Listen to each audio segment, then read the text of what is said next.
Hey, hello everyone. Today I have a very special video, a special analysis, and I want to thank Aisha for that because she was the one who told me I should do this more than once. And it is the murder of Dian Fossey. This is a guerrilla woman. And of course, it happened many years ago in Rwanda. And a lot of people who are probably younger don't even remember this case, but those who are more my age will remember how she was so impressive as far as her work went.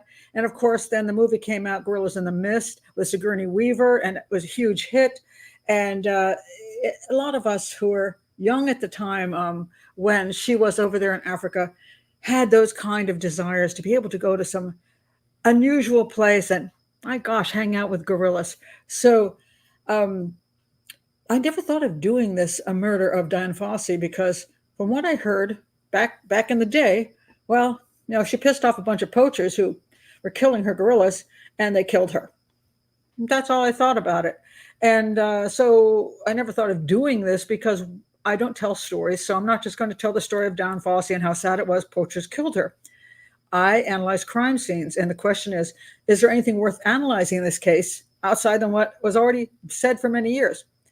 And thank you, Aisha, for this because, oh my God, I had no idea what the crime scene actually had in it and how many people were accused of this crime that were not poachers, and how one American man was actually found guilty in absentia in Rwanda and sentenced to death. And now he's living in the US because he was not in Rwanda at the time of the trial. He was not there, and they found him guilty. So fascinating. And another man who was accused hung himself in prison. So, and there's so many theories about this crime. I had no clue that it was so complicated. So, yeah, this is absolutely fascinating to me. The crime itself. And so I'm going to do this. There's going to be kind of two parts of this. First, I'm going to read you a little bit about Dian Fossey and the crime issue. I also want to bring in why it means a lot to me, because I wrote a letter to Dian Fossey and was hoping to go and study gorillas with her. So it's very personal in a way. So I have some things to show you about that. And then I'm going to get into the actual analysis of the crime, which I find completely misanalyzed by everything I've read. And either I'm right or maybe I'm not right. But if I'm right, people aren't looking at the crime the correct way. So anyway, thank you for being here, those people who are in the chat room. This is a live show for patrons. If you'd like to be in the chat room during the live portion, please do join Patreon. The link is below. It's $5 a month, and it supports this educational channel. There are 2 live shows every week. There's a case show like this on the weekend and a hangout during the week. And so it's 8 shows a month, and I love our community, and we've gotten to know each other well. So for $5 a month, I hope you think it's worth it, and it also supports this channel. If you don't want to join Patreon, no fears. Every show I do, although it's live for patrons only, becomes public after I do the show. There's not one show that you can't see. So if you just would subscribe to the channel, that would be awesome. And also click on the bell for notifications and check my playlist for all the analyses I've done in the past. So there are other ways to support the channel. There are books below, like my fiction book, Only the Truth. And there, of course, is a little $sign if you just want to chuck a couple of bucks at me and keep the channel going. All right, now let's get to this. So fascinating. I'm just so thrilled about this particular case. Okay, so, okay, Leah is talking about the American fellow. They convicted him in a 30-minute trial with no direct evidence. So I'm going to get into the issues of who got accused of this crime. Is there any validity in it? Do we have an issue with poor police work, just wanting to close this case, wanting to blame an American as opposed to a Rwandan? Is there like a real high up Rwandan guy who they want to protect? This all gets very fascinating. Okay, so first, I just want to read you the basics. Okay, so that you all who have never heard of this case will understand it. I'm going to read from 3 sites. And the reason I'm going to do this, because you're going to see that the information is a little bit different from site to site. Again, I always warn people, when you watch stuff like, I do have the link below for Murder on the Mountain. It's part of the National Geographic, I think it's a 3-part series on Dian Fossey, but Murder on the Mountain is about her murder. I find that the most useful. But what you're going to see is that a lot of it is, the information is limited, and it's also edited, and each person has their own viewpoint from whatever they heard from where. So when I read you these 3 things, pay attention to what I'm saying. Okay, so first of all, Dian Fossey, she got enthused about gorillas, and she eventually ended up establishing the Karasoke Research Center in a remote area of Rwanda, the Rwanda Volcanoes National Park, in September of 1967. So this is when she became in control of this research facility. 1967, by the way, is when how old was I? I was 12. I graduated from high school in 72. And I can't remember when I wrote my letter to her, but it was probably in the 70s, certainly before she got murdered. But she was already working with all the volunteers were going over, and I'd heard about it, and I was very excited. I will explain that in a bit. All right. During her studies in Rwanda, she made a number of discoveries about gorillas, and she did a fabulous job. Let me show you some pictures of her. And I remember these pictures from way back when. I do. Look at her with the gorillas. This is one of my favorite pictures. I remember this because she laid there in the grass and just watched them and laid there for hour upon hour. And that impressed me, that her ability to just sit there and wait. And I was so impressed by that. Again, she's finally close to the gorillas. And my desire was to be able to do that. And anybody who knows that I've been having my own nature project with my feral cat of 6 months now, I have been very patient, and I set things up for him, and I'm watching his behaviors. So you can see all these years later, I'm still fascinated with animal behavior. And so now the feral cat will come into my house and come sit next to my bed, although he will not let me touch him, but I'm fascinated with animal behavior. So anyway, so she started this thing. And then what happened was, the problem Dian had was she had kind of a personality issue, which was quite concerning. And this is important when it comes down to her murder. It says here, she was aggressively protective of the gorilla's habitat and was accused of shooting the cattle of local farmers that had wandered into the area. She was adamantly opposed to wildlife tourism. This becomes an issue because one of the theories is that the Rwandan government was pissed at her because the gorilla tourism brought them money, and she wanted to stop gorilla tourism. Interestingly enough, she was totally opposed to it because she thought that the tourists were, sometimes tourists are rather sickening, and that, it's like poverty tourism. You go to a country and you're like, oh my God, look at all the poor people. So, you go here and then you're like, you're invading their territory for your own personal pleasure. I would kind of like to see those gorillas myself. But anyway, I get her point. She thought they interfered with their lifestyle, that it was abnormal, and that they brought disease. She had a real issue with that, and she was adamant against it. Interesting enough, after she was murdered, what saved the gorillas was wildlife tourism. They have multiplied greatly because wildlife tourism, if you do it right, there's enough money coming in that you can keep the poachers away from the gorillas, and you can protect them. So oddly enough, I think she was dead wrong on that one. But I understand where she came from. So she was kind of vicious about that. And so there were the government, people claim, had issues with her interfering with that. So keep that in mind.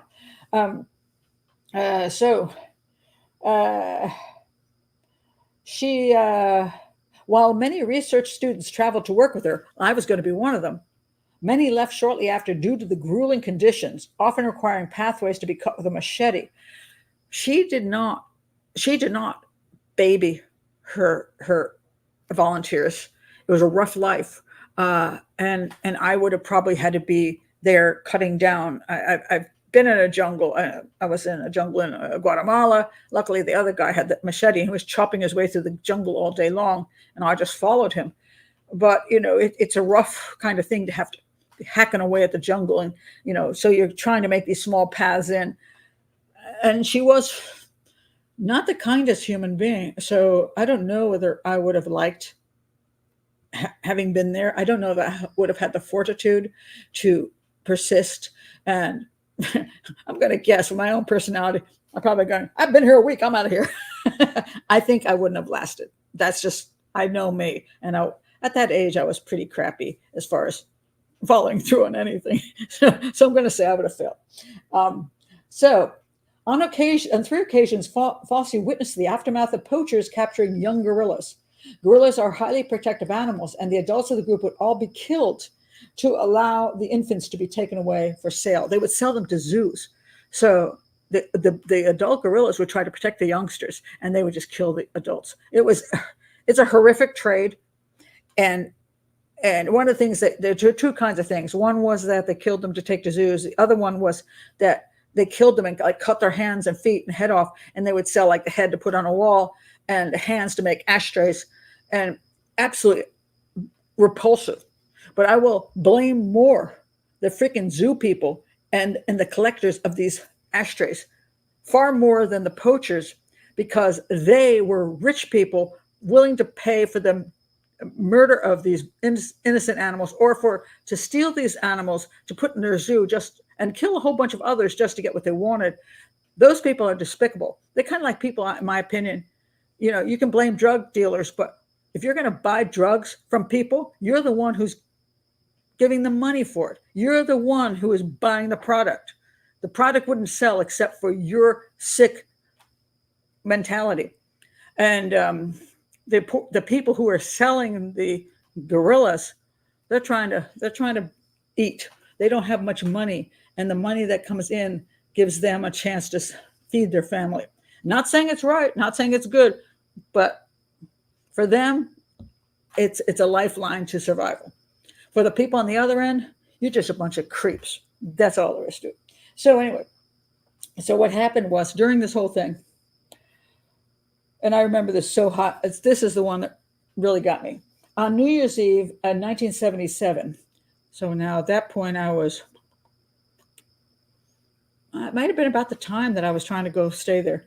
A favorite gorilla of Fossey's, she had nicknamed Digit. He had a broken finger, so she named him Digit, was killed and his head and hands removed to be sold to tourists. Digit had protected his group from 6 poachers and their dogs, killing one dog and taking 5 spear wounds before being killed, allowing the other 13 members to escape. If anybody remembers back in the day with this, she got very close to Digit. And I would say Digit was her husband or a boyfriend or something, I mean, that kind of a close relationship. She spent so much time with Digit that they were like a couple. And when he was killed, I think it threw her off her rocker there. I mean, I think it just destroyed her. I honestly do. She found him without his head and hands and feet. And yeah, just, I remember that way back when, and it was just the saddest thing ever. And so there's a grave to Digit. This is Digit. It says Digit here. This is going to be Diane's grave, and to be next to Digit. And I think that probably didn't do good for her. Now, mind you, she had an unusual personality to begin with. Part of her was just so in love with animals, far more than people, and in saving these animals. And she brought a lot of great things to the understanding of nature and the gorillas. She wasn't so great with people, and a lot of people didn't like her. She could be cruel and vicious. shall we say. No, a lot of people work with her never didn't like her at all. And this is important. They did not like her. They found her very unpleasant, and she was often ruthless and very derogatory toward other people. So it was a bit of a problem. All right. So anyway, Fossey and her researchers later captured one of the poachers, successfully extracting the names of 5 accomplices, 3 of which received prison sentences. Fossey became increasingly withdrawn following the incident and was reported to have captured and tortured more suspected poachers. She admitted herself in a letter to a friend she had thrashed one of the poachers' testicles with stinging nettles. She actually captured them and whipped them. She also kidnapped one of their children. She returned the child, but she went, let's say this, she broke the law. She broke the law, and she did things that I get where she was coming from. She was so appalled and so angry. She did these things to stop what she considered evil people doing evil things. But that it doesn't make, this is why most people think that poachers killed her, because she attacked the poachers. She came after the poachers. The poachers killed her digit and so many of her the family members of the guerrilla family, and she went after them with a vengeance. And she was willing. I have to say this for her. Very few people are willing to take that kind of a risk. This woman was like, I'll die for this. Whether she died for this or she died for other reasons, she was willing to die to protect her guerrillas. All right, now let's get to the murder. Early on December 27th, 1985, members of her staff found Fossey had been murdered in her cabin of Karasoke. Her attacker had cut a hole in the wall of the cabin. Now this becomes, this is where you can start asking, how much do we know is actually true and how much do we have questions about? This is her house. This is the corrugated tin siding, also the roof. And this is the tin that was cut out. There's like a 3x3 area that was cut supposedly from the house. So this person says her attacker cut a hole in the wall. There was a hole in the wall of the cabin of the corrugated tin. That's not a question. The question is why and when. Before killing her with 2 blows to the head from a machete. All right. Just to clear up the machete issue, locally it was called a panga. It's a curved kind of knife that you slash jungle stuff or sugar cane or whatever. It's called a panga there. A machete is what I think the U.S. might call it. I'm familiar with the Jamaican term, which is cutlass. So cutlass, machete, panga, whatever. It's kind of like, Anyway, she received, so supposedly they killed her with 2 blows to the head from a machete. The cabin was in disarray and a 9mm handgun and bullets lay close to her, suggesting she had fought with her attacker and attempted to load one of her pistols before being killed. So yes, there was actually a weapon in there there was a weapon in there that she did not actually shoot anybody with. And valuables, including thousands of dollars in cash and in traveler's checks, had not been taken, ruling out robbery as a motive. I want to stop here just to say, I've heard the thousands of dollars in cash. I've also heard $1,000 in cash. And now we hear also $1,000 in cash and traveler's checks. How much was each? There's no information on this. Understand, when we try to analyze crimes from afar, we don't actually know what the hell was really in that place. Was it $100 in cash and $900 in cash traveler's checks? Traveler's checks are in the name of Dian Fossey.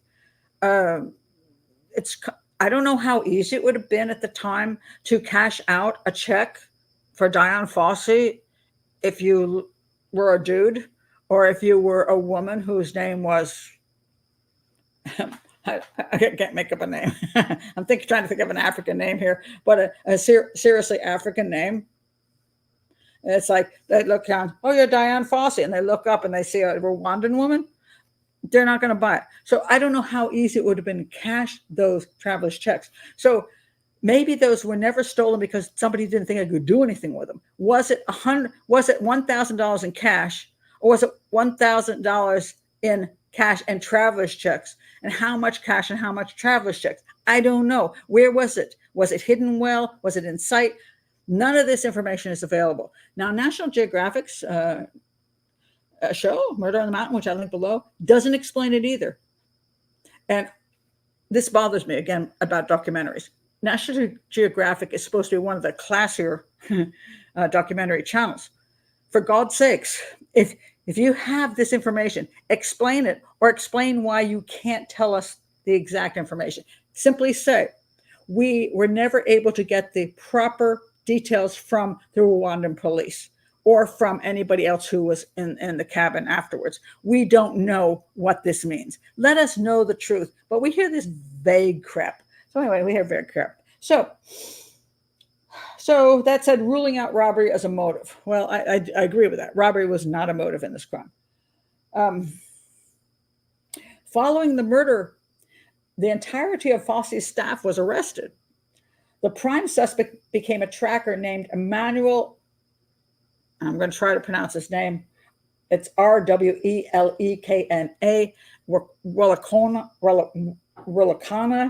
who had been fired by Fossey shortly before her death after allegedly attacking her with a machete. When you put allegedly in anything, tell us where the allegedly comes from. Who the heck said he attacked her with a machete? I've never heard that in any other story. Was this from the police? Was this from a friend? Who the heck said this? So, when you're going to say allegedly, you want to give your source, because otherwise, allegedly, you're full of crap. He later hanged himself in prison. That is true. They arrested him. He was hanged in prison. However, her assistant, Wayne McGuire, let me show you a couple pictures of these folks. Okay, so these people this is Wayne McGuire on the left, and this is Emmanuel on the right. Emmanuel worked for many, many years. He quit a few times because she was so obnoxious. He came back. I never heard anything about him threatening her, but he was not working. He had quit right before this happened. And on the left, you have this is the guy that they eventually convicted in Rwanda in absentia. He was working with her at the time and lived on the property. And so they claimed, the Rwandan police, that both of them were in it together. All right. So anyway, her assistant, Wayne McGuire, was later convicted in absentia for a murder, having returned to the U.S., allegedly in order to steal a manuscript for Gorillas in the Mist. So, in other words, she'd written this manuscript. He was going to steal it and pass it off as his own. I'm not finding that highly likely. All right. Now, many subsequent researchers have questioned the conviction of McGuire, suggesting that Fossey was killed because she threatened to disrupt the lucrative wildlife tourism, that's what I mentioned before, and bushmeat trades in Rwanda. There has also been the suggestion she had built up incriminating evidence against local gold miners and was killed to ensure her silence. This came from, she supposedly had, let me see if I can find it, sent a letter to another fellow she had worked with. Let me try to find it. This guy, Ian Redman.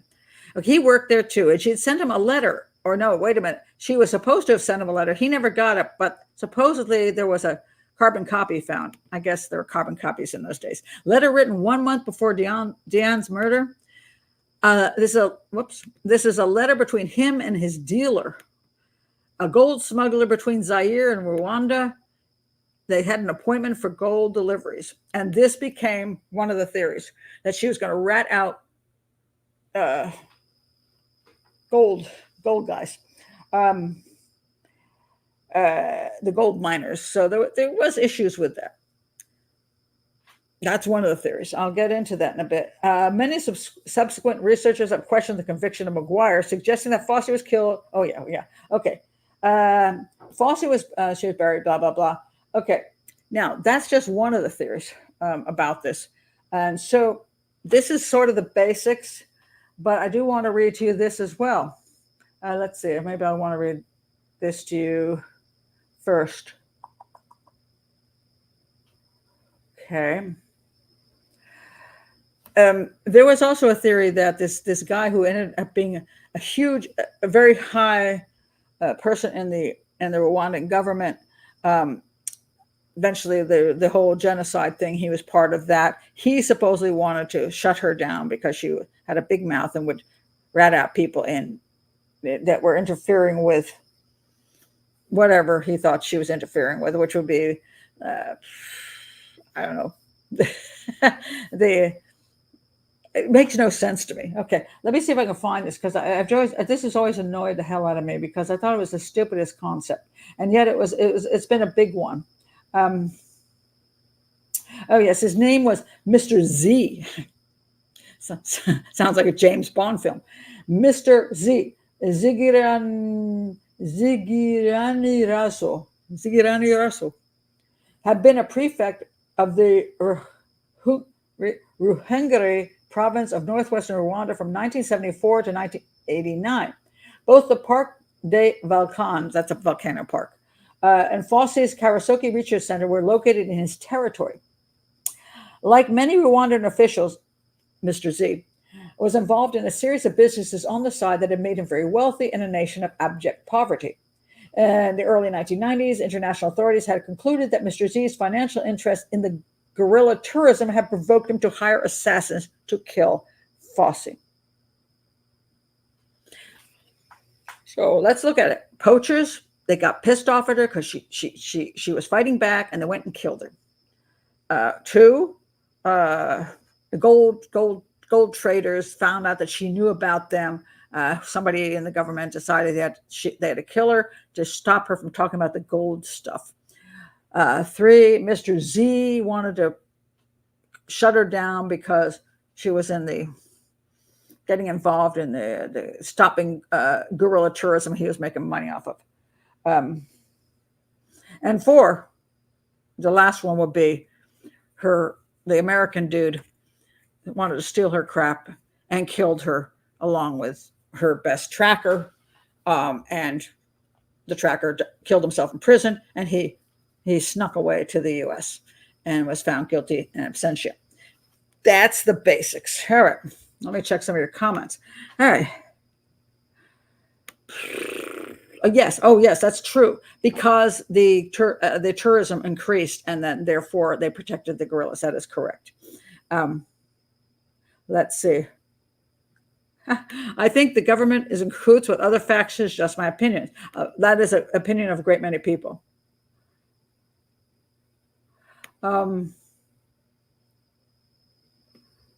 That's a good point. Traveler's checks are not worth stealing as compared to other funds. All right. Of course, in Rwanda, so who knows? Again, I don't really actually know. I want to see what this comment is. Leslie, maybe if the hole was in the back side of the house, the perp cut it after to get out the back way. There was nobody in the area. When she was murdered, you had hours to get in and out. I mean, it was very isolated. So I'm going to get into now the details of the crime. But before I want to do that, I just want to share this with you. This is you remember a thing called an album? I mean, it's an album, before we had anything that we could do online. This says here, this is 74, waiting to go to the airport. An aerial view of Africa. I was in Accra, Ghana, delirious in Lomé, Togo from lack of sleep. Okay, so I had flown in 74. I was, what was I? 19 years old. I am delirious from lack of sleep. Wait a minute, this is me.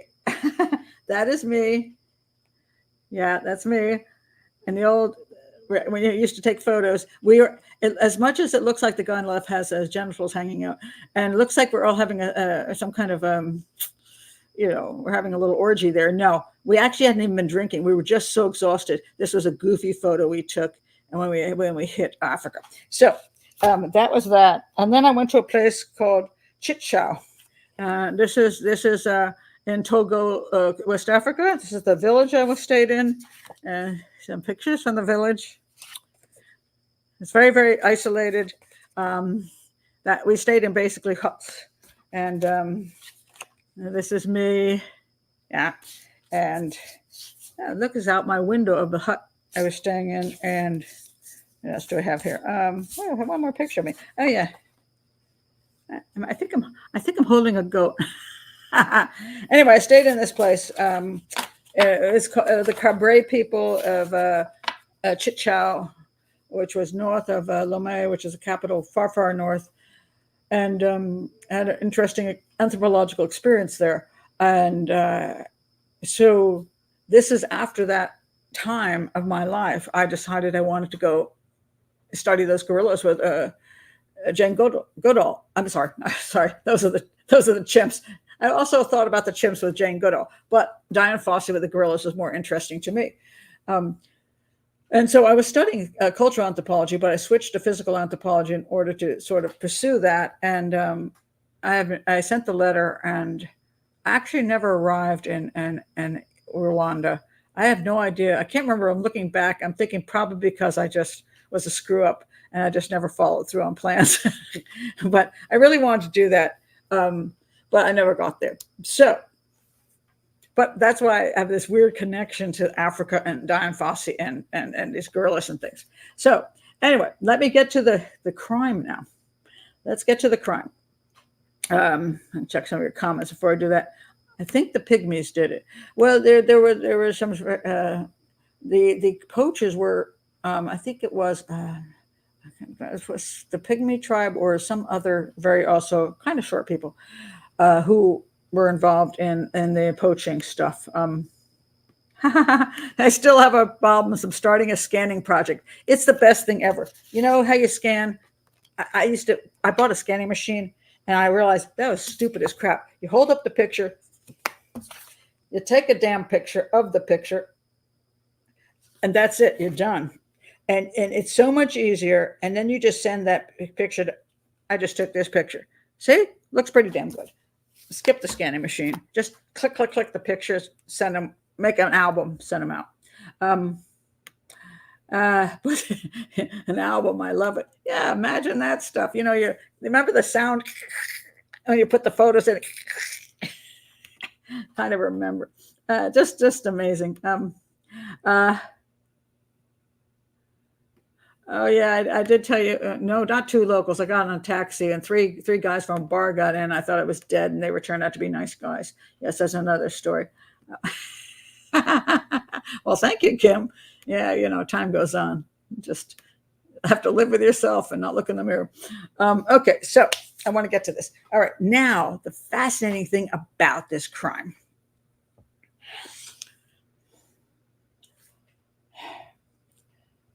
Let me see if I can get a better description of the crime. Okay. This is what happened. It happened in the camp. She's in the camp. 50 yards. This is her place, and then 50 yards away is Wayne McGuire's cabin. That's the poor schmuck that got accused of the crime by the Rwandan police. Wayne is another American primatologist. He discovered Diane's body. Somebody came to him and said, "Hey, come quick!"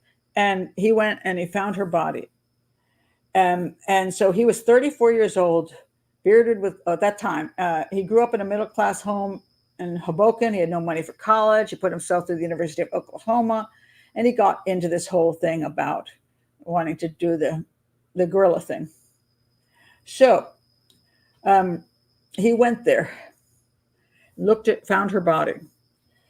And he told People magazine that everything had been blown out of proportion, about how Diana kept a lock of his hair and had used it to control him. In another story, he says that she used to cut his hair. That's why she might have had his hair in her hand. Now, mind you, she was found that she had hair in her hands, both hands. Now, there was an incredible woman there. I'm so freaking impressed by this woman. Her name is, where is she? Don't tell me my favorite woman isn't here. Oh, here she is. Okay. Kathleen Austin. She was a consular officer for the U.S. Embassy in Rwanda. This woman, spectacular. She actually went on the scene and she saw the hair in Diane's hand. And what she did was she got these envelopes. She did good crime scene. I mean, it was amazing that she protected the crime scene. She put the hair in two separate envelopes, left hand, right hand. And later on, the Rwandan police asked her for some of that hair, so she split left and right. The Rwandans sent it to some French whatever people they sent it to. And she sent it to the FBI. Keep in mind the issue about hair in Diane's hand. Anyway, he claims that all this stuff was blown up, that, about she had, in other words, the claim is that she had her own hair, but she also had another person's hair that was European. Not Rwandan, European. And he was the only European in the area. So this is what supposedly sent the police saying he did it. So he said after the first month after the murder, he slept with a gun. Now he is pretty sure nothing would happen. He had 15 more months of data collecting to do. Murder or not, he was going to hang in there. He said most of the time he and Diane had gotten along fine. Once or twice a month, she would invite him to her cabin for dinner. Occasionally, she would explode at him for no reason. But he learned to use the Gandhi strategy, to let it in one ear and out the other. Diane was very lonely and vulnerable, he said. It wasn't that she was a racist. She just disliked human beings. She was vicious. She was not very nice to her employees or to anybody else in the area. It wasn't that she was against them necessarily because they were African, but because she just didn't like people in general. She turned her back on people, but secretly wanted to be with them. So she was conflicted. There are some stories where she hooked up with a number of married men, and her heart was broken, and she wanted to like people, and she was desperate for their liking her, but due to her personality, things did not go well. She compared to people, the gorillas are so attractive, so accepting, so easy. You can project a whole lot on them. So he believed, Wayne believed that, I'm just making sure I got his name right. Yeah, Dave. Okay, wait a minute. I forget people's names very quickly, so I just want to make sure I always have people's names correct. Wayne. Okay. So Wayne, he was not incorrect about her. She both wanted to love people and hated them. People tried to love her, but a whole lot of people found her intolerable. And there's a lot of people who disliked her. People who worked with her, Americans and Rwandans. She was difficult.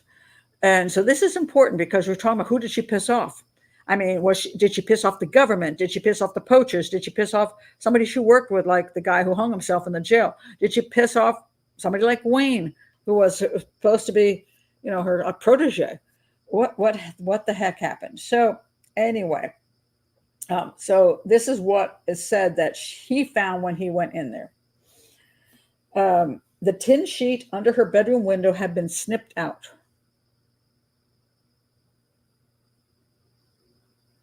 Okay. The tin sheet under her bedroom window had been snipped out. I want to stop right here because I want you to profile things. What's wrong with this statement right here? What problem do you have with this? You can go on with all her psychology. Let's put it this way. She loved gorillas. Gorillas loved her. She tried to love people. People didn't love her. She had issues. She liked children more than she liked adults, I think, because adults. Okay, what about what I just said? Crime scene wise. The tin sheet under her bedroom window had been snipped out 3 by 3 with a machete, supposedly.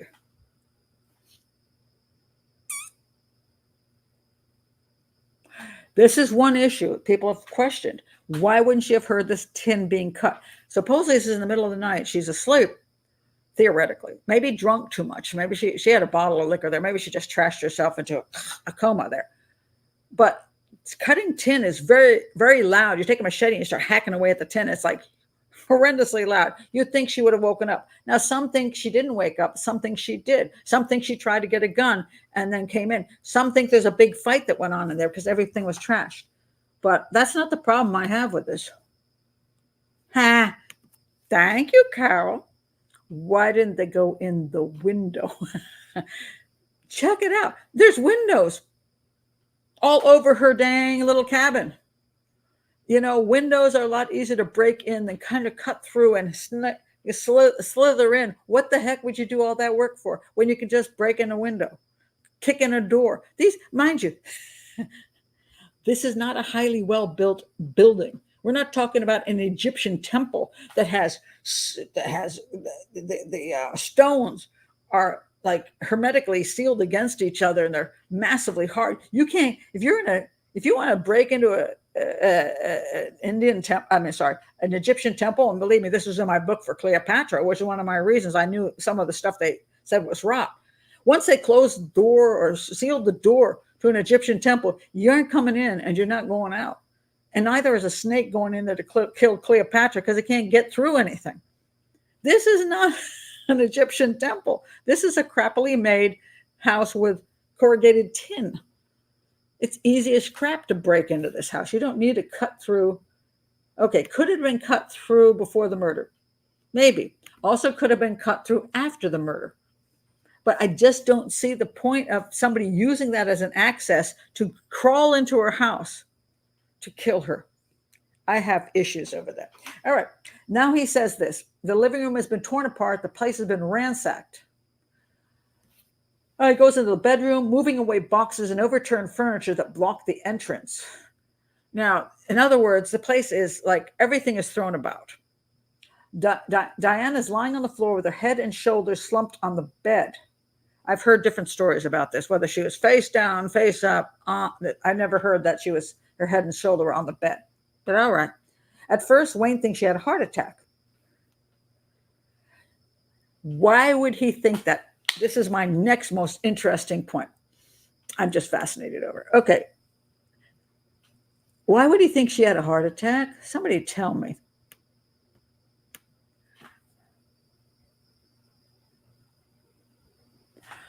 Someone was setting the scene. This is one of the biggest questions. Was the scene staged? Yes. Why would Wayne think she had a heart attack? But he says he thought she had a heart attack, but as he draws near to give her artificial respiration, he notices a little blood on the sheet under her head, and he sees that she's been whacked clean across the face. He could see into her skull. It looked as if she got hit on the back of the head, rolled out of bed, and then got hit across the face, he told me. It was definitely a setup, a professional hit, fast, quiet, and effective. Someone knew what he was doing. David Watts, which is another fellow there, feels the same way. The murder was a premeditated, long, simmering act related to a personal war with the poachers. Someone had staked out the place and found that she often drank herself to sleep. The reason she didn't grant the intruder with a hail of bullets may be that she was passed out. A pistol was on the floor by her side and a cartridge clip, but the wrong clip. Diane had an eye operation that summer and her eyesight was bad. Apparently, this is somebody's theory, fumbling to load a gun, she had grabbed the wrong clip. Wayne said she had also been suffering from insomnia for the previous 2 weeks. Maybe with the help of alcohol or pills, she had finally sunk into a deep sleep. There was no autopsy. A French doctor came to do the coroner's report and was so horrified by what he saw that he said there was no need for an autopsy. The cause of death was clear. It would have been useful to have her blood checked for alcohol, drugs, or poison. With all the tracking expertise in camp, no one thought to track the intruder. Okay.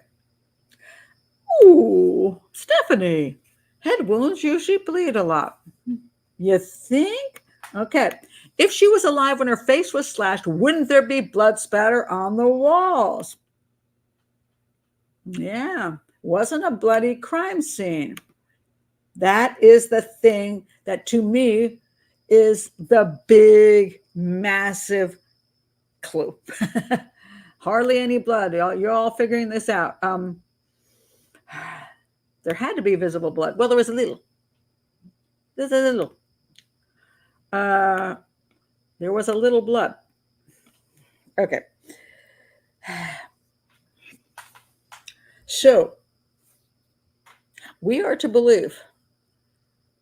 Let's go back to poachers. The poachers are pissed at her. Now, mind you, also the panga cutlass machete was from the camp. It was in her camp. It was like basically hers. It was found next to the bed. It was there, left in the cabin. What's your problem with that? Is, oh, you think she was dead already then? Was she even killed there? Okay, there's two options in this. Okay, so I'm going to go to this. Two options. There are some who believe she wasn't killed in this cabin. She was killed elsewhere and brought back. Can you come up with one good reason why anybody who killed her elsewhere would bring her back? Somebody come up with, I want to start with that. No, I don't think she did. No. I don't think she did herself. Although I did question the thought. Perhaps she was slashed post-mortem, thus little blood. Mike, I'm going to get to that in just a second. Yes. So you too, I think that is true. But let's go to what she killed elsewhere and brought there, and that's why there's little blood. What's the point? What would be the point? If she were killed elsewhere, just leave her wherever she's killed. I mean, the whole thing about poachers is, first of all, she's out there all the time by herself. That she's going through the jungle. She's sitting near gorillas. Man, I mean, she could end up easily with, I don't know. I mean, she could get slashed there. They could make it look like a gorilla killed her. They could hit her with a bow and arrow. You know what I mean? They can easily kill her. They got to make it look like she fell. Whatever they did to her there will be easier. And then the government will have no clue who done did it. So they would just be whatever. But bringing her back to the house who are they trying to pin it on? If that's the only reason they would bring her back is to pin it on somebody. So if there were poachers, why would they bring it back to the house? So they're trying to say the local staff killed it, not the poachers. That could be, but the panga itself came from the camp. It didn't come from the poachers. It didn't come from anybody. Think about this. If you're going to kill somebody, a hitman, a poacher, whatever, and you're coming with your cutlass, you go in and go whack, whack. Would you leave that there? I mean, first of all, you don't need to leave evidence. Secondly, I really like this thing. This is my panga. I'm taking this sucker with me because it's worth money and I use it and it's mine. So there's no reason why you wouldn't go whack, whack and walk away with the dang weapon. So the concept of the weapon being left there to indicate that somebody from that camp killed her is important. Who would try to pin it on somebody from the camp? Make it look like that.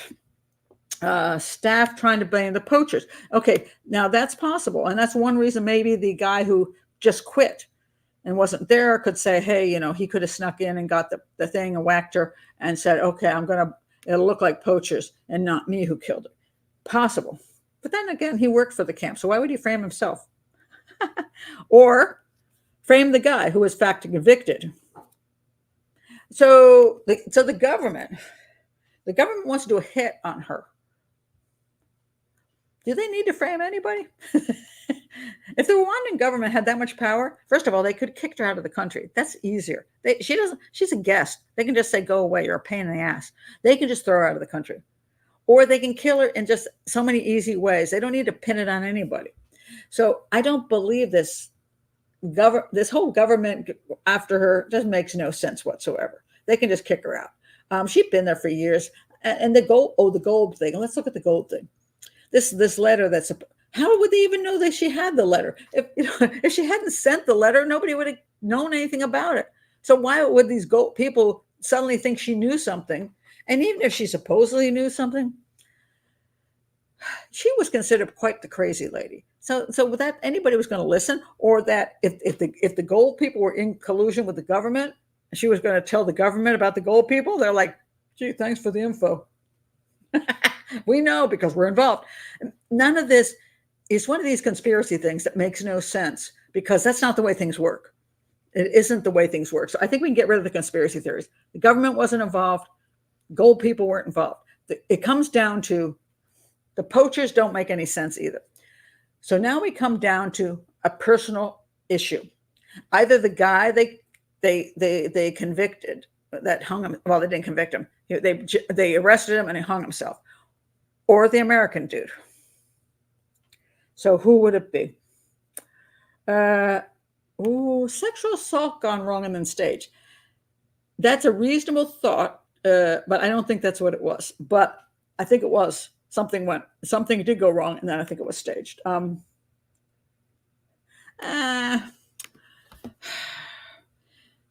people make so much of this big deal. Anybody can be kicked out. They could move her. There's a million things the government could do. They didn't need to kill her. The last thing they needed was that kind of crap. And they didn't need that. Think about it. The last thing they need was for the Americans to say, your people murdered our celebrity.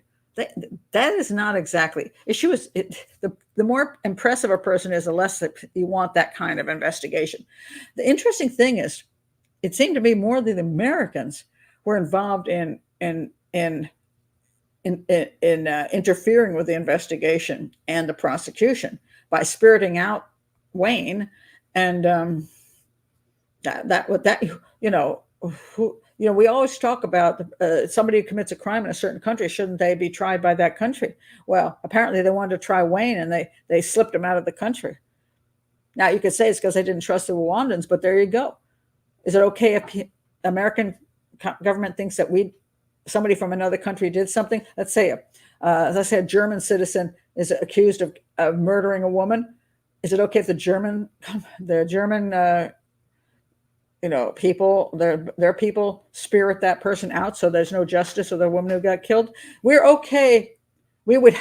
Americans would hate. Oh my God, that can't happen. We have the right to justice and prosecution. But apparently, if it happens in another country, we can interfere and steal the person away. Interesting. So follow the money.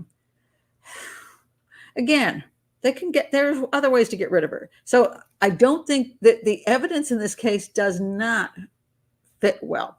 Okay, so I'm going to get to what bothers me. The lack of blood is, to me, the big issue. She was hit twice with a machete. She supposedly was hit in the back of the head, supposedly hit in the, and this is all questionable. What didn't we hear about? Here's something else. She was hit twice with a machete. What do we not hear? She either had to, they said she fought back.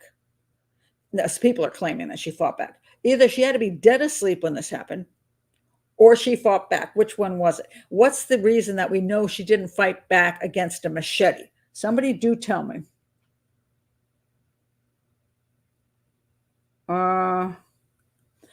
But we don't know anything.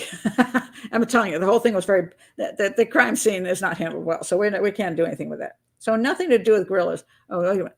Physical based on her drinking, thought she was dead. Maybe. No. Thank you. No hand wounds. Carla's correct.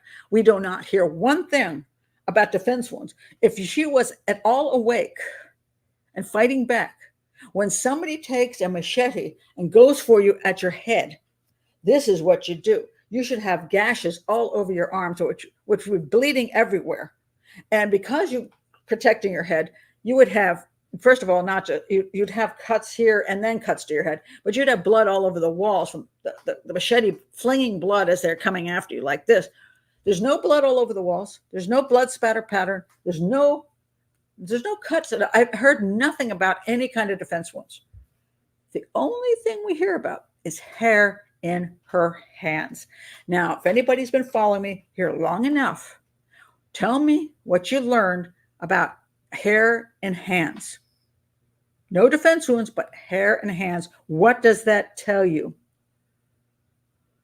See if you can figure this out. No, no. No defense wound calls a question. The hair, no, it doesn't. It doesn't call it into question, but it highlights it. What's a lover? No, not necessarily. Weevil, strangulation. That's it. That to me is it. When a person is strangled, this is the number one reason why they have their own hair. Somebody starts striking you on the neck, you're trying to get their hands off you. A lot of times your own hair is here, and as you're trying to get their hands off, you end up with, I just did it, ouch. You end up with hair in your hand. The other thing you can do if somebody's trying to strangle you is you're trying to grab at them. So you grab their hair. So her hair in her hand, somebody else's hair in her hand, no other defense wounds. That's strangulation. Now, no, not killed via strangulation, hacked out of hate. Killed by strangulation. What do you think the reason for using the panga to attack her would be and leaving the panga there?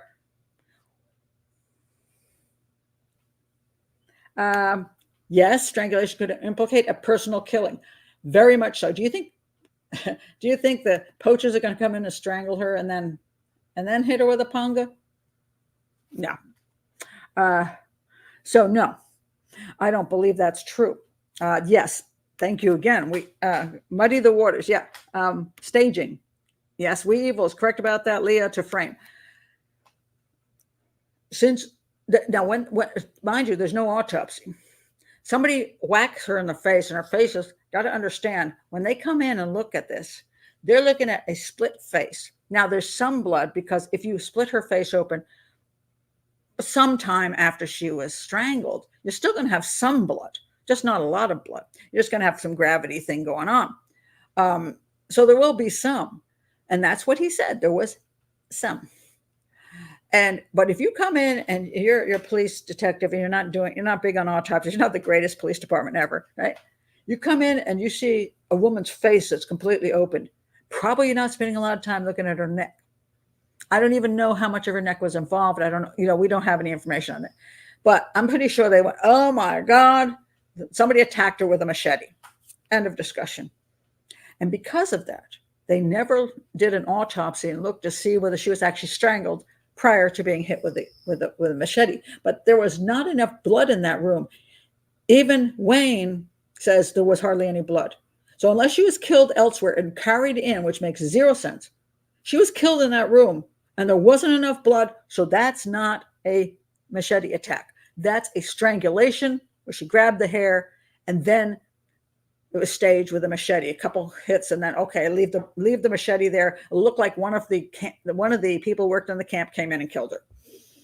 Now, as far as that tin thing goes, it could have been cut after the fact to make it look like somebody had broken in that way. Although I still think they should have just smashed the window. But people come up with weird things. The place is trashed. Supposedly, according to Wayne, everything was trashed. Well, people when they're supposedly looking for something, yeah, they can trash a place, but it makes the letter to about the gold thing was still there. So obviously that wasn't it. The poachers have nothing to look for there. Who's looking for anything there? So to me, that was also staged. Now Wayne was accused of stealing her stuff. Interesting enough, he was, after the crime scene was set, he actually broke in and was going through her stuff, and the police caught him, and he said it was a mistake. He made a bad choice to go back in. Why would you go in there? Now, supposedly he was upset with Diane for not sharing her research material with him. And whether he could have used her research material in any useful way, I don't know. Also, I don't know I don't know what was missing. No one would know what was missing because if he took it, he could simply claim, I looked elsewhere and nothing was missing. And the rest of the stuff was just thrown around to look like, I don't know, some kind of crazy person looking for something. Who knows? We'll never know that. But he did go in when he shouldn't have. And he said it was a mistake. And he said this other interesting thing. By the way, he did get slipped out of the country by the U.S. The hair samples, the FBI lost and it came up supposedly inconclusive or something in France. It was definitely European hair, and it wasn't hers. So who else is there? There's just simply nobody else there. As far as he goes, let's look at something he said. He said, I can tell you that I didn't kill her. And I can tell you that poachers didn't kill her. But I'm not really, okay, this is interesting. I am not really right now prepared to tell you who really did it. He knows who really did it, but he's not going to tell right now. He never has told. What the hell is he talking about? He's labeled, by the way, when he comes back, everything falls apart. He has trouble getting jobs. He doesn't tell the truth about what happened in Rwanda. He's labeled bipolar, and then he ends up working with psychiatric stuff and with prisoners. I'm not saying he did it, but I'm saying the evidence to me does not point to poachers or to any big conspiracy. It points to a personal attack. Did somebody go in there and was talking to her and things went badly and she cussed him out and she was rude and he was like, you never let me have any of your information and you're always thwarting what I do because you don't want me to be as big as you.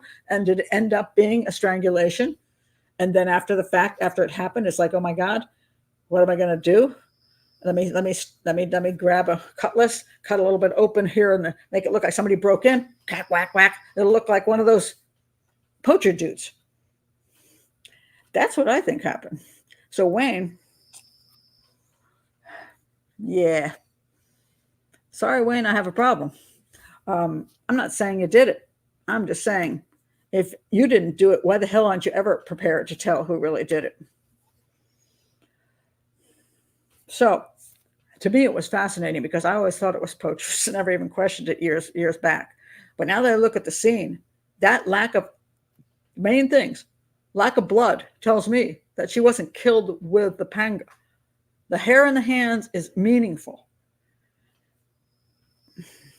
And the hair in the hands was not African hair. It was European hair. One was hers, but what was the other? And the fact that the U.S. would spirit him out behind the back of the Rwandan government so that he could not be tried in Rwanda and then manages to lose the hair tells me, reminds me kind of like what happened with Madeleine McCann in Portugal, where the UK started interfering. Now, as I said with the UK and Madeleine McCann, I don't necessarily think they interfere because they had some big high connection to whatever. I think a lot of times it's a matter of we don't want this other country judging our people. And I think they thought Rwanda was, well, mind you, it was a questionable country at the time. It turned into one of the biggest genocides ever between the Hutu and the Tutsis. It was a nightmare, absolute nightmare. So there were issues. And was the police force the best police force ever? Perhaps not. But are we actually going to say the police force was completely wrong when they decided to arrest Wayne because they're like, dude, we don't see this as anything. We see this as what I see this. I don't know what they actually thought. I don't know what their actual conclusions were as to why they arrested him and why they eventually tried him and found him guilty. It only took 30 minutes, but hey, maybe because it looked like it was him. I don't know. I can't say it's him, but I can't come up with this as an attack with the machete. And if it's not an attack with the machete, the panga, the cutlass, then somebody strangled her and ripped their hair out of their head. I'll go to some of your comments. All right.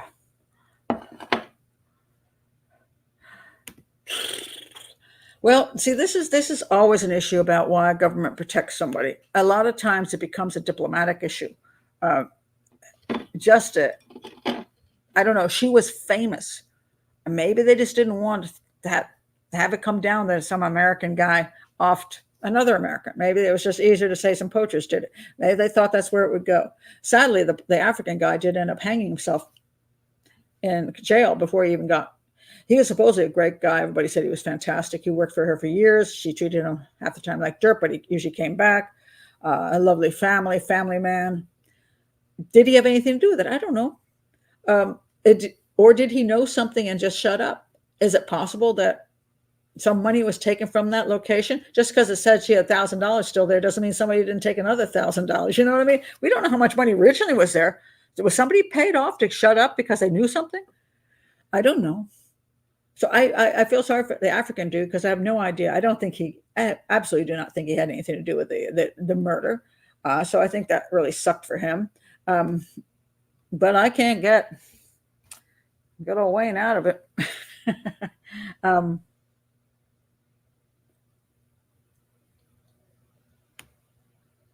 Let's see what you have thought.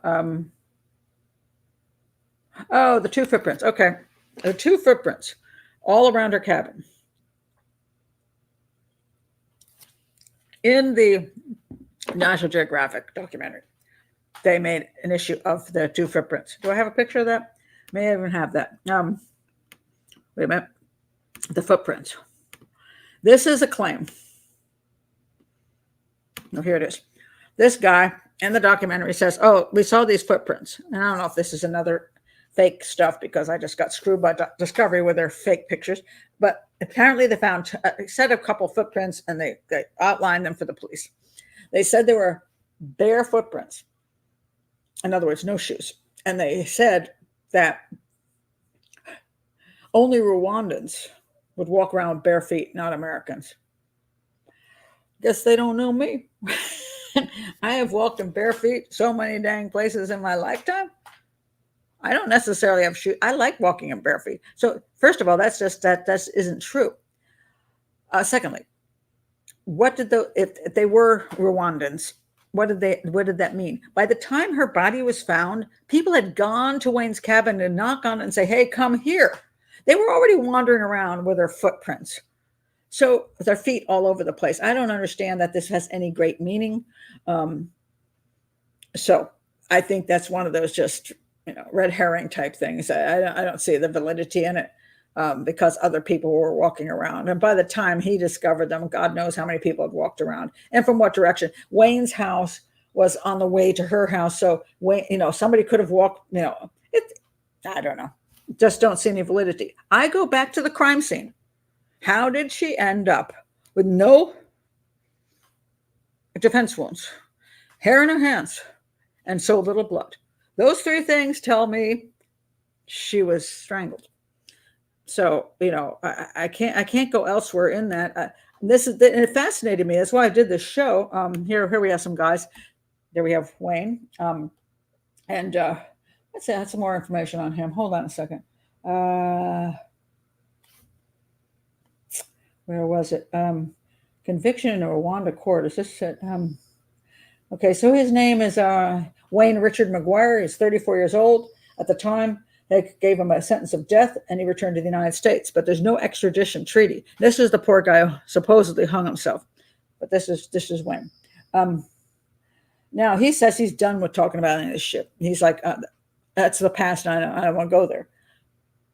Either he doesn't want to discuss the evidence, or he's just innocent and doesn't want to, he's just, I can't blame him in that case. I'm done with it. It was a horrible experience. I'm out of there. I want to go on with my life. His life was messed up. There's no question that his life went to hell after he left there. Now, the prosecution evidence, let's look at the prosecution evidence, included a letter purportedly written by Mr. McGuire in which he was said to complain that Miss Fossey never gave him access to her research. And a few strands of her hair were found in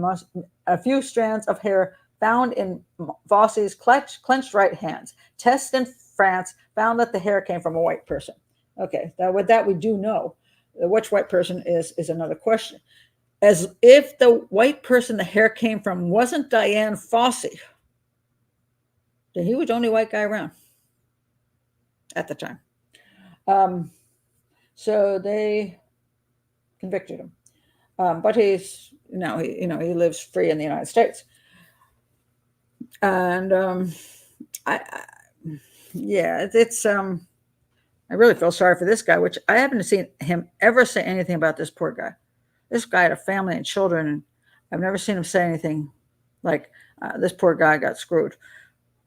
So I find that interesting. Let's see. This is okay. He did sign a confession. He said it was under duress. All right. Yes, he did.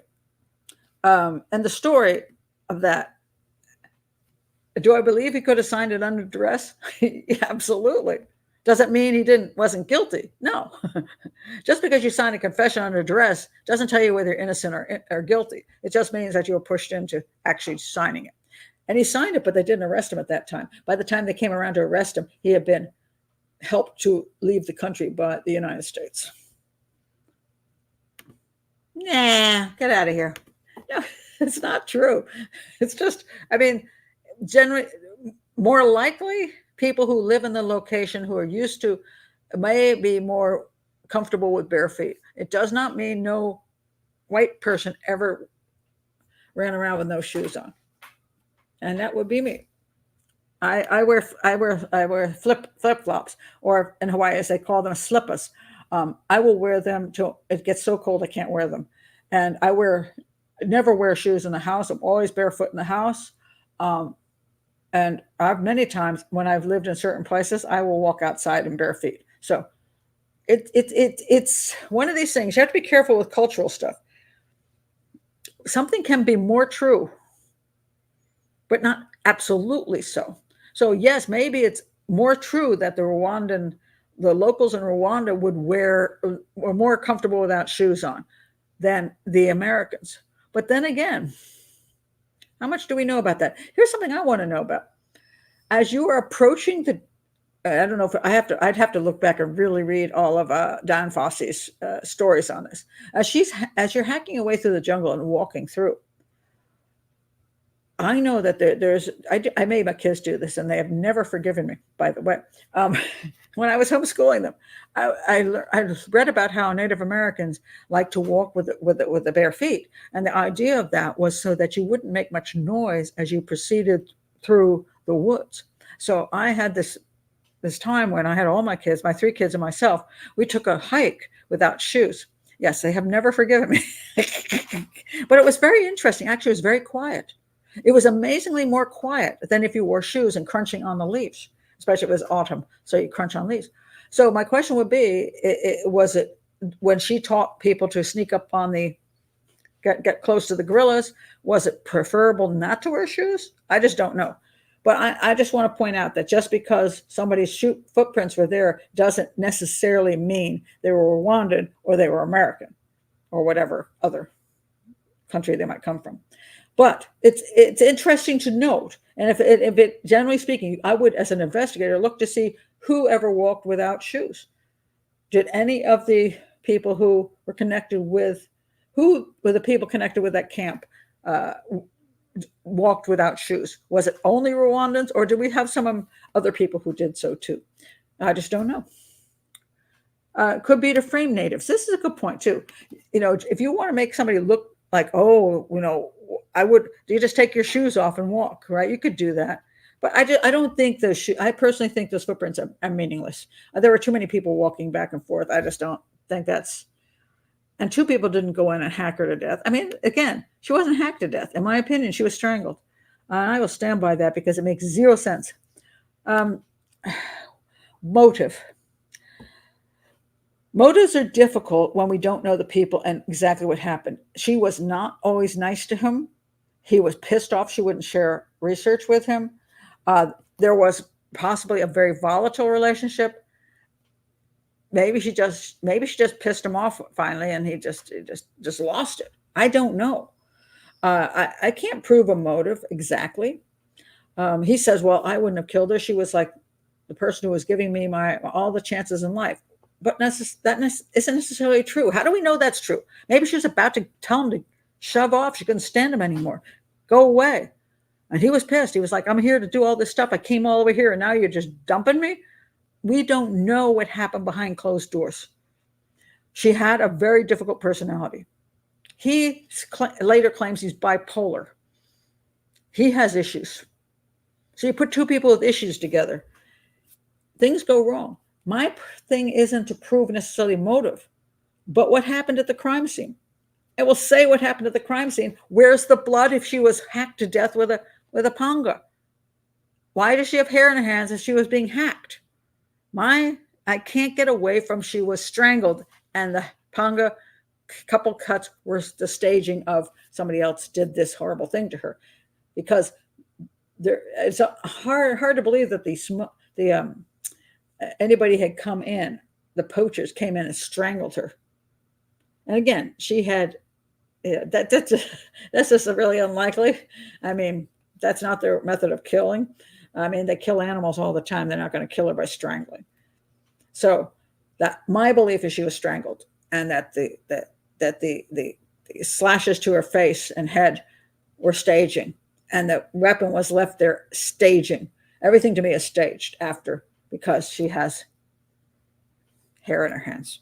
That's strangulation, in my opinion. Now, again, I can't say he's guilty. I'm really frustrated that we didn't have proper uh,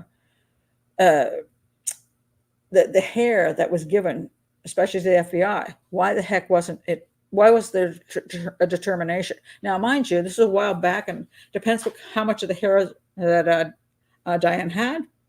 Was there a root? Was there not a root? Could you tell? Could you tell more than it was not her hair? First of all, if it's not her hair and it's European, I don't know who else's hair it could be. It was the same. Both hairs. Her hair is brown and his hair is brown. Both of them were brown, so there wasn't a blonde hair. Then we would say this guy didn't do it. It wasn't African American hair. I'm sorry. I guess the word actually still is Negroid hair, African hair. It wasn't that. It was European hair and dark, like his and like hers. But apparently the two hairs, as far as I can tell, were not the same hair. So if there's two different people who contributed to the hair in her hands, the other hair was contributed by an American, by a European descendant person with dark hair. Now, it wasn't determined to be male or female. I'd love to know that, because there were no females there with that hair. So, I mean, again, we keep coming back to this guy. So, unless he said, "Oh well, she cut my hair." What? So in the middle of being killed, she like put her hand over on a table where she happened to leave some of his cut hair and grabbed it. Well, I think if it was cut hair, they would notice it was cut. Then there was a claim that she used it for black magic. Yeah, I don't think so. So,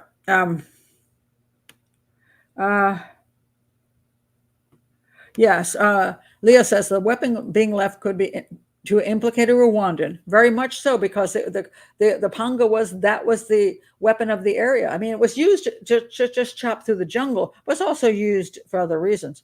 The whole cut could be implicate somebody who couldn't have direct access or to be let in the cabin. Strangulation hair could be personal, absolutely. And yes, I think a good point you made about if she was not, if somebody didn't break in, then she let somebody in. Thank you for bringing that up. Then she let somebody in. Somebody was in the cabin with her permission. They didn't have to break in. They didn't have to break a window. They didn't have to cut through the corrugated tin. They were let in the cabin. And if that happened after she let them in the cabin, and they're like, "Oh my God, it's going to look like she let the person in," who would that be? Well, I better make it look like there was some kind of break-in. So yes, I think the whole thing is staged. I can't come up with it not being staged. The whole trashing of the place and pulling out every drawer, that's overstaging, in my opinion. That's one of those things people do when they're trying to make it look like something that doesn't really look that way. Because I'm going to say, if a bunch of poachers came in and hacked her, first of all, you would have found her with a massive amount of, they're angry. Remember, the poachers would be angry. She would have been like hacked like 20, 30 times. Their blood would be everywhere, and they wouldn't give a crap about what was in the drawer. That means they might steal something. So nothing was stolen. So they're not going to spend their time knocking over furniture and doing all that stuff. There's no reason to. And the concept that she was knocking over the furniture, I'm pretty sure that if she was in the bed or somewhere near the bed, whenever it happened, you don't run around the room knocking over all the furniture. And if somebody hits you in the head with a panga and cuts your face open, you're not going to be touching any other furniture. You're just going, that's it, you're done. So the whole thing is overstaged in my opinion.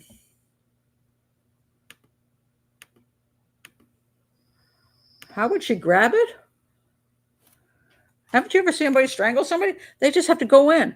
All you do is reach up. I'm not talking about it's in her. It doesn't necessarily have to be at her hands.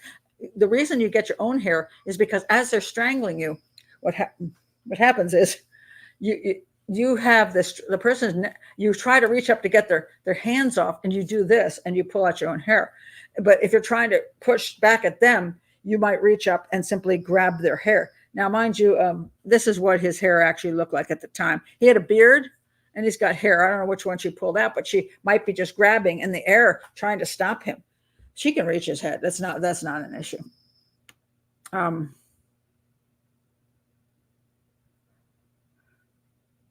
Um, yeah, I find that really sad. I mean, this man, he didn't. Well, by the way, he didn't necessarily kill himself. He could have been hung in jail by the authorities. We don't know why he died in jail. The family believes he was murdered in jail, and that may very well be because once he's dead, you can't argue. So a lot of people think that the government wrongly claimed he did it and he did it, and once he got away, they didn't want him talking, so they made sure he was dead because people don't trust other governments, especially certain African countries. They think they're corrupt and they don't have technical skills and all this stuff. Is that possible? True. It's possible. I don't know why he ended up dead. Poor guy. Um, maybe he was embarrassed and he did kill himself. Maybe the government didn't want him to talk. I don't know why. And so they killed him. I don't know. All I can say is I can't get away from the strangulation issue. And one time when I look at crimes, I'm not trying to find somebody guilty of something, but I want to look at the crime and say, what happened? I can't get this to be just a hacking by somebody for some political reason or some conspiracy reason or whatever, especially since there's only two. I tell you, when people have a hold of a cutlass, they will hack the crap out of you, especially if they're angry. They're going to slaughter you. Two hits is kind of wimpy. To me, that's staging. How is it? His life was a wreck. His life fell apart. He claimed the life fell apart because of this whole incident, and he had trouble getting work and all this stuff. And then he had mental issues, and so he ended up getting therapy, and he was labeled bipolar and all kinds of stuff. And then he worked with people with other issues similar to his, and also worked with prisoners who he says a good portion of them are innocent. He's lived a clean life as far as I know. So again, I'm not saying he's guilty. I'm just saying I can't say that he's not guilty. When I came into this whole thing, that's why I never wanted to do this whole. I was like, why would I even want to look at Dian Fossey? I mean, she was killed by poachers. That's what I believed for so many years until I saw the crime scene information. And I'm like, this doesn't make sense at all. And then all those other crazy theories didn't make sense. And the actual crime scene evidence is what pushes me in the direction to say it was somebody strangled her in anger. And the only person that I know of that has European hair is this guy. So can't say he did it, but I can't say he didn't. There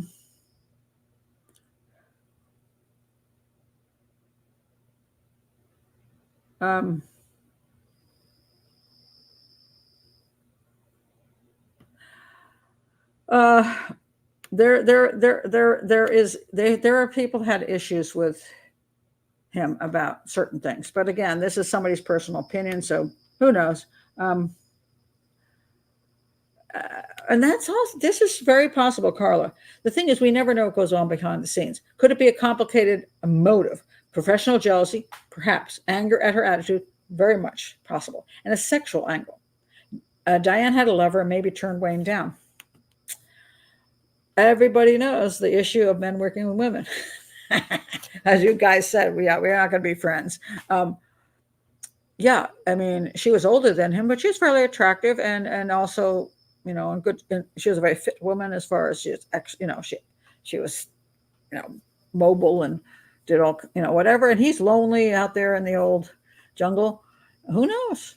Maybe he wanted a little something and he didn't get it. Don't know. So motives are always a little difficult. That's why sometimes that's why you can't necessarily, even when you're in a courtroom, you don't have to prove motive. You have to prove that they did it. Because if you get into the whole motive thing, nobody really knows what's behind everything all the time, or that there aren't, you just pointed out excellently, that there's not more than one motive. We all have many motives. I've been accused, for example, doing YouTube. What is my motive for doing YouTube? Okay, I want to hear from you guys, because you might as well analyze it and look at motive. What is my motive for having a YouTube channel? I want to see what y'all have to say.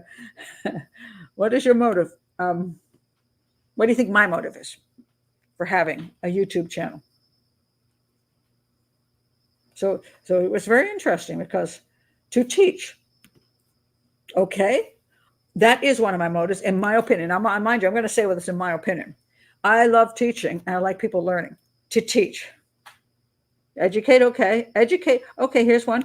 And community. Community is interesting. There are a lot of people who come to my channel because they're living alone, isolated. They're like, oh, thank God I have this wonderful community, especially at Patreon. And even if I'm just sitting at home alone and Pat Brown comes on and you talk to me like you talk to me, I feel like I have a friend. Well, guess what? I feel the same way. I'm also somewhat isolated. I mean, I'm not married.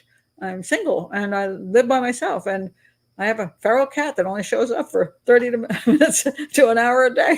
You know, it's not that I don't leave the home and do stuff and have my family next door, but I also love the community. I love the community, and I've gotten to know some of you. And when you show up in my chat room, that's why I love doing Patreon and not just having all live shows to the public, because I get to know people. Yes, I love community too. So teaching, community. What else? Cat ladies get together. That could be concerning because I love you so much. Yes, of course. So this, Allison. Yes, you're absolutely correct. Because when I did television, I always said what I thought, but they always cut me off. Here, I can speak freely. No one controls me. And well, you have to be careful not to get thrown off of YouTube completely. But yes, I get to speak freely. That is true. That's one of the things. Okay. Kara has audacity to say money. You just want money. Absolutely. I mean, I want to earn a living.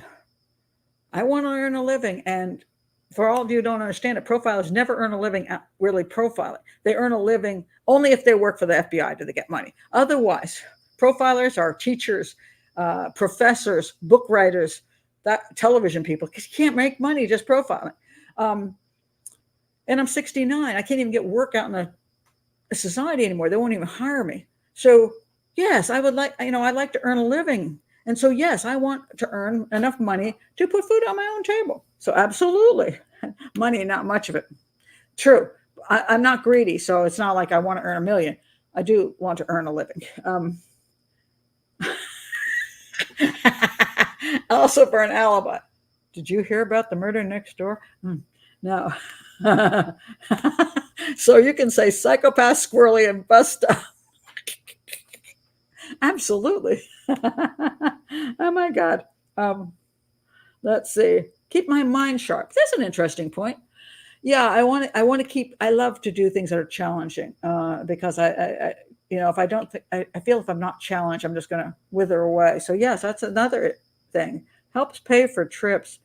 It does. If I need to go on some, but I haven't gone to too many. And have a drink at the Lost Pictures. Could be that too. Oh my God, that's funny. But see how many things you've already come up with. That's cool. That's true too. Educate people, make a living, and be able to travel and work at the same time. Yes, YouTube allows me the opportunity to have my own hours. And if I have something that comes up that's very important for my family, I can move my show. I can take my show with me when I'm living in another location. Like if I were living in India for a month, I could just do YouTube out of India. So yes, so you see how many motives I have. So let's, when people say, what's Pat Brown's motive? Well, it depends. And there are so many together. So people say to me like, well, I think that person, they only have their channel for money. I'm like, no, I think that's not the only reason, but do they want to make money? Sure. Why shouldn't they? I mean, why do you think a doctor is a doctor? Is it because he likes to help people be healthy? Is it because he likes money? What about a lawyer? Does he want to save people from some terrible fate? Or does he want money? I mean, every single person I know of who works wants the paycheck that goes with it. Oh, you wrote a book. You only wrote a book to make money off of this poor victim like Madeleine McCann. No, I wrote a book because I was fascinated with the case and I wanted to speak the truth. And the money I made off of that off of that book, didn't even pay for my trip to Portugal. But would I have liked making more money out the book because then all the hours of work I put in would be paid for? Of course. So people have multiple motives. So who knows? So it could have been a sexual motive. It could be an anger motive. It could be jealousy. It could be you refuse to let me have what I, to help me out. I mean, it could be professional. It could be all four put together. But the question is, did he do it? The only question is, did he do it? And if he did do it, what was the evidence to prove that he did it? So far, in my opinion, the evidence leans toward Wayne. Why does it lean toward Wayne? Because he lived very close by. Because I can't believe somebody was hacking into her house with a panga on the tin and didn't hear anything. I can't believe anybody would bother to do that to begin with. That I believe she was strangled, not hit with the panga to begin with. I don't see any other motive for the other people. It's good enough for her to be killed in that location and to have the scene look like it did. And the hair was in her hand, points to him, and it points to strangulation. So, do I think the Rwandans got it right? Perhaps. Will he ever go to prison? No. And I can't say he's guilty. I just can say that from looking at the evidence, he's my top suspect. So, that's a good point. Money doesn't always equal greed. No, it doesn't. I mean, at a certain point when you're like begging for money and you already have 2 million subscribers, maybe you should shut the hell up. You don't need to ask for more money when you got that many subscribers. Believe me, having subscribers doesn't necessarily mean you're making the money people think you are. But still, if you have a million views off of a video, you made a bundle on that video. If you had 2,000 views on a video, you made almost nothing. But, when you start multiplying it, it's a lot. So, there's a point where, yes, maybe you're just being greedy. But there's a point where, you have every right to earn a living. So, yeah. Oh, my goodness. Once again, after analysis, my opinion has changed. Interesting. Well, I try to point out, again, evidence and what makes sense. So it all comes down to is it the most logical explanation? And again, we're not involved in this case. We weren't at the crime scene. We don't have crime scene reports. We don't have autopsy reports. We don't have photos. We don't have anything. Who do we believe? His own description of the crime scene is what bothers me. His comments after the fact bother me. This is why I have a problem with him, because I'm not only relying on the Rwandans' claims, I'm paying attention to what he says, and I'm bothered. But we'll never know. We'll never know because the conclusions are hard to make at a distance and without having all the full set of information.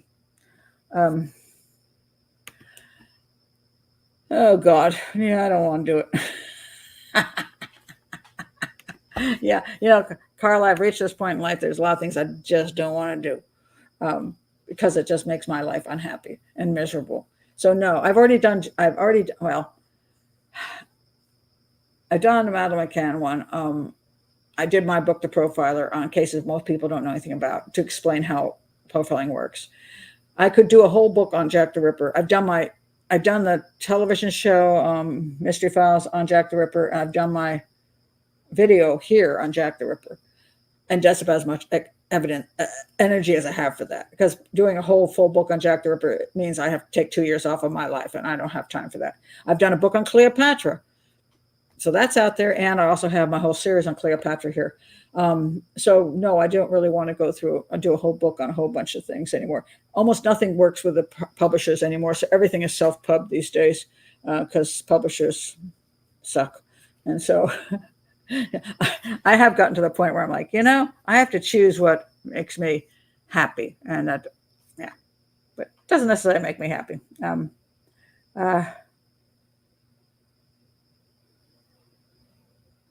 Thank you for not going to Africa. We love you here.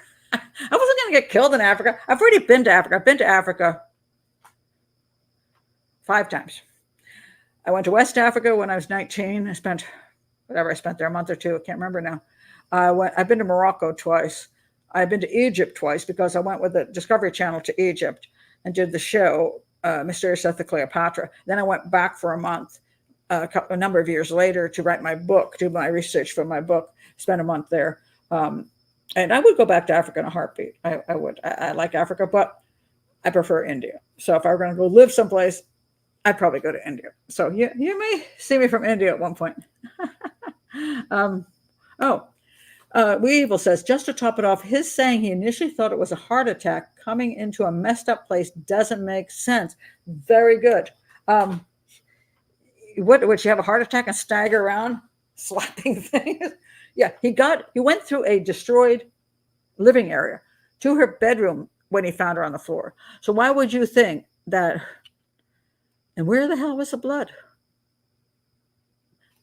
Just really fascinating. Let me tell you, I live in Prince George's County, and right now we have a high crime rate. Much more likely I'll get whacked here than in Africa. Very true. Yes, I will still do YouTube from India, no matter where I go. Hawaii. I went to Puerto Rico for a month. I did YouTube from there. Only thing I have to be sure is that I actually have a decent connection. Hawaii will be fine. I could get a good connection from there. Mexico, probably pretty easy. India has a bit of a problem with its power and sometimes the fluctuations and stuff. I'm just not sure. So I would have to test it, like going for a month and seeing how it went. I'm trying to find a city in India. I'm thinking of Indore. Indore is a city I think that would suit me well and has pretty good internet. And I would have to find a place to live, which I can plug into the internet, and it has the top internet service, and then see how my lives go. I mean, you can do videos from any place in the world because all you have to do is, well, you can even do it on your phone and then you just upload it. But if you're doing lives, you got to make sure it doesn't cut out the whole time, and that's a piece of crap. So yeah, we'll see. Get a job in scammer places that have good internet. Maybe Nigeria. Oh my God! But I'm not leaving this year. I got a bunch of stuff I have to do around here this year. So maybe after I turn 70 next year, I may have my plans for my 70th year. I may go to India and stay there for a bit in the winter. So that's my plan. So, oh God, no. Again, too much work, Tim. Now, if you want, you don't need much to do a YouTube channel. You need some people do it on a freaking phone. I have a laptop. I have a $100 camera, which just sits on top. I have 3 lights. I have one major light, which is just, and then I have these 2 lights, which I can change the colors on, and they change the program. So now my colors suck. And I have this microphone. That's it. I mean, there's a lot of channels out there. You can just see what the other channels, the ones that have better quality than me, just see what they use for their YouTube, and do that. You don't have to spend a fortune. You don't have to set. I can't afford a big fancy YouTube studio. I'm on my dining room table, and it's kind of funny sometimes. I look at my son's channel and like I see his background, and I know what his room actually looks like, but his background, I'm like, wow, what a great library you have there. and I've gotten so used to it. I think he lives in that fake library. But it's just the green screen. This is it doesn't even move right now. It's green screen. But anyway, there's obviously not real people behind me. So that's just the green screen. So but people start forgetting, especially like I could put in, I'll just show you. Like if I put in my house behind me, because I used to do this kind of thing. There I am. That's my house. Now I'm in my home. That's my couch. Those are my paintings on the wall, and now you're in my house. Isn't that sweet? Yeah. So, you can put anything behind you. Oh, this is a better one. I think I like this one better. Yeah. Okay. That one's better. But that is actually on the other side of my green screen, but this is still my green screen. So it's you can buy a green screen. A green screen costs, like, I think this cost me, it's a fairly large one. It cost me, I think that probably cost me $100. But you can also just hang up a green. You can. I take it on when I travel. I just take it's a green sheet and some like clothespins. I just take that with me and I hang it. I try to hang it on whatever I can hang it on. Sometimes I throw it over something on the wall and just sit in front of it. And it looks exactly the same. So you can get away with a $10 green a green sheet. So yeah, don't get too fancy. So anyway, that's that. So anyway, I hope you've enjoyed this show. Thank you, Aisha, for getting me to do this show, because I really did think she was just killed by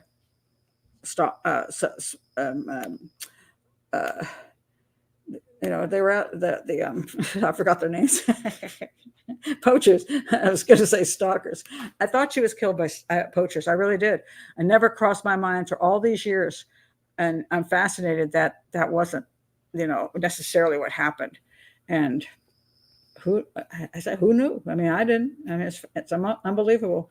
But we'll probably never have absolute proof, except the Rwandans say they know who done did it, but the Americans say no. So very interesting. It's nice and neat and tidy. Where's Mac the cat? He comes in about, let's see, he'll come in about between 7 and midnight. He comes into my bedroom. I've set the whole food situation up for him, so he'll roll through. And occasionally I have had the food next to me during the show, and he showed up next to me eating it. And sometimes I'm sitting on that couch, like watching TV, eating dinner. I will put the food in front of the television, and he will come out and eat the food in front of me. So he's getting a little more comfortable in the house, but he won't let me touch him. So thank you very much, Allison. I appreciate that. Oh, that's very nice. Great walkthrough, Pat. Thanks. And everybody in Pat's chat. I'm glad you were here. Thank you. Thank you, Carla. Oh, I'm glad. It's an unusual case. You don't think of this as a homicide case so much. I mean, she was murdered, obviously, but when we think of homicides, usually we think of, not this kind of thing, and we don't think this is going to be a big mystery, but it was, and so I'm glad I did it too. So that's just cool, so cool. There's your first live, Leah. Hey, welcome. So anyway, thank you guys. I'll be back. I think I'm going to do my hangout Wednesday at 3 p.m. EST, which means you guys in the UK will be awake at 9 o'clock. You in Europe, it'll be 8 o'clock. It'll be 8 o'clock in UK, 9 o'clock in Europe. People in Sydney, Australia, New Zealand, you're screwed unless you're got insomnia or you get up at 5 in the morning. And I will probably put out the Madeleine McCann review of the Sudden Impulse book by Bernd Stellender this week. So that will be coming up probably at the end of the week. So hope to see you guys on Wednesday. Thank you for being here. And again, if you're new to the channel, do like and subscribe. And if you don't want to join Patreon, that's fine. Just subscribe to the channel and you'll still get to see every one of the shows. I want you to learn, because that is my number one issue, is people learning about profiling and crime scene analysis. And maybe I like to get a little bit of money too. So anyway, guys, I will see some of you on Wednesday. And if you want to be there on Wednesday, join Patreon. Bye.